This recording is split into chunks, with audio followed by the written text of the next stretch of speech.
memahami kalimat syahadat la ilaha illallah Muhammadur Rasulullah.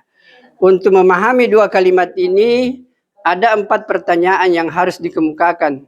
Yang pertama, apa artinya? Yang kedua, apa maksudnya?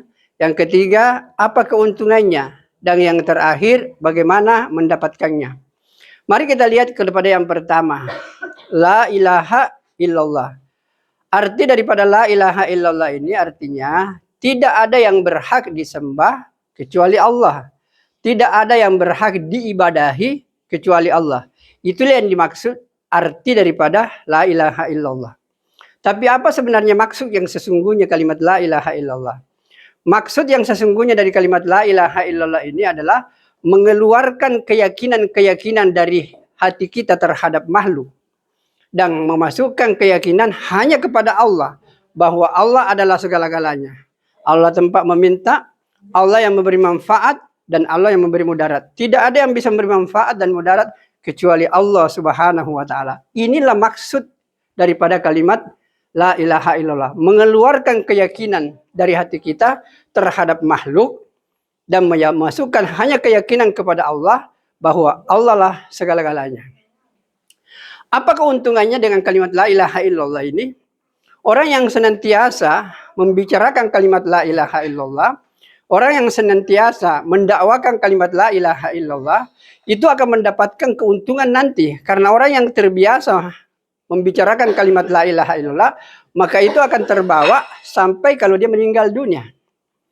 Jadi keuntungannya kata Nabi, man kana akhiru kalamihi la ilaha illallah dakhalal jannah. Siapa orang yang mampu mengucapkan kalimat la ilaha illallah di akhir hayatnya, maka yakin dan percaya orang itu pasti akan masuk surganya Allah subhanahu wa ta'ala. Nah, kemudian yang terakhir, yang keempat itu, bagaimana cara mendapatkannya? Nah, cara mendapatkan hakikat la ilaha illallah, pertama, dakwakan kalimat la ilaha illallah. Bicara terus tentang la ilaha illallah. Allah maha kuasa, Allah maha pencipta, Allah maha memelihara alam ini. Allah yang kasih kita rezeki. Semuanya tergantung daripada Allah subhanahu wa ta'ala. Inilah yang harus dibicarakan terus-terus. Kemudian yang kedua, kita selalu mengadakan majelis taklim. Atau kita mengadakan satu diskusi-diskusi. Kita diskusikan tentang kehebatan Allah. Bagaimana Allah menciptakan. Bagaimana Allah memelihara. Dan bagaimana memberikan rezeki kepada semua makhluknya. Jadi kalau kita bicarakan seperti ini, maka keyakinan terhadap Allah akan masuk ke dalam diri kita. Tapi yang terakhir ini penting. Jangan lupa berdoa. Setiap kita salat, doa kepada Allah. Ya Allah, berikan kepadaku hakikat kalimat la ilaha illallah. Itu kalimat pertama. Muhammadur Rasulullah, itu juga 4 pertanyaannya. Apa artinya? Apa maksudnya?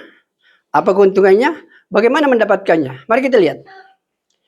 Muhammad Rasulullah artinya Muhammad itu pesuruh Allah. Orang cuma tahu seperti ini saja. Tapi apa maksudnya Muhammad Rasulullah? Ini yang banyak orang tidak paham. Bahwa Muhammad Rasulullah itu maksudnya itu adalah satu-satunya cara.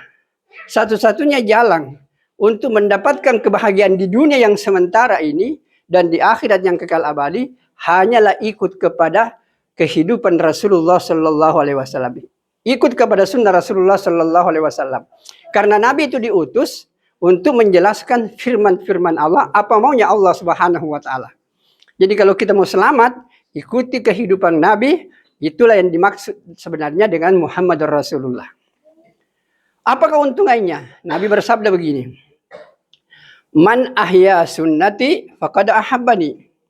Siapa yang menghidupkan sunnahku, apa yang telah aku tunjukkan, dia ikuti, berarti dia cinta kepadaku.